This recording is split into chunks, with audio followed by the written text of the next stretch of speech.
North Korea will not surrender nuclear weapons as Pyongyang plots to take control of Seoul. After continued threats of war on the Korean peninsula, the North will send 22 athletes to compete in 3 sports and 5 disciplines at the Winter Olympics in South Korea next month.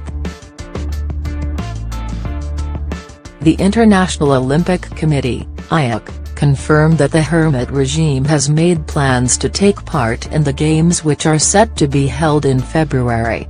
Pyongyang and Seoul agreed to march under a unity flag at the Games.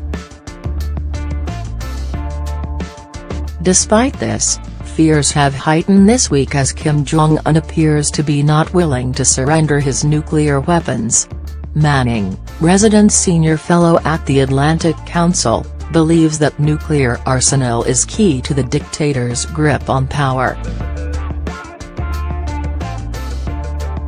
He told I can't say I'm optimistic, as the regime's very identity and legitimacy is bound to its nuclear status.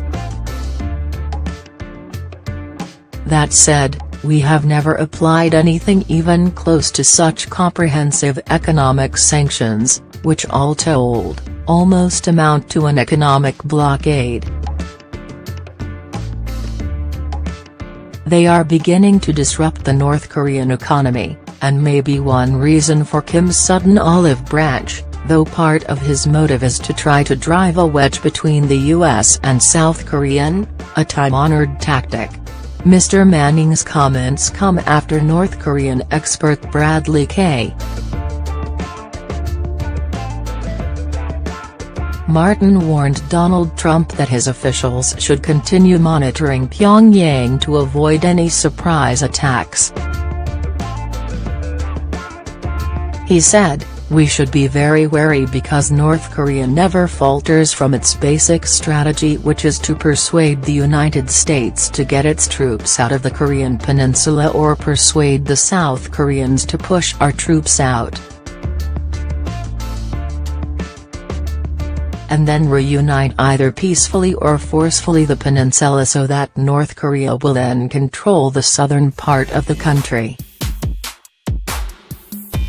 That is their long-term strategy." Mr. Martin went on to warn that North Korea would never waver on its long-established strategy of aggression. He said, "They are trying to break down the alliance and the determination of South Korea and use their own intensity. The North never wavers, never changes its strategy. They have been doing the same thing all these years."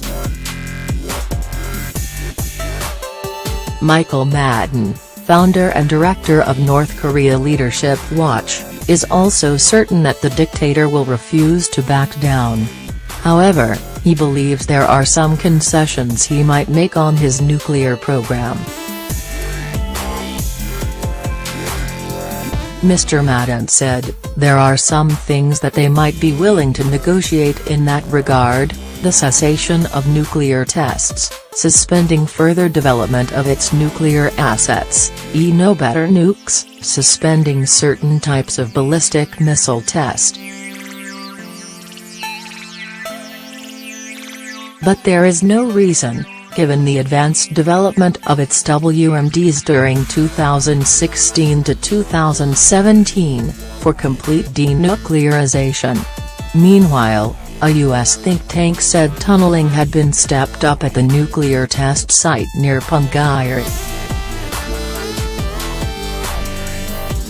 Analysts with 38 North, which monitors North Korea, said satellite images showed increased activity at the Pyongyang site, with mining carts and personnel frequently visible and excavation waste piles growing. It said, "These activities underscore North Korea's continued efforts to maintain the Pyongyang site's potential for future nuclear testing." The latest pictures indicated the North Tunnel, where 5 of the last 6 tests have taken place, was dormant with water draining from its entrance, but that tunnel excavation has been stepped up at the west portal.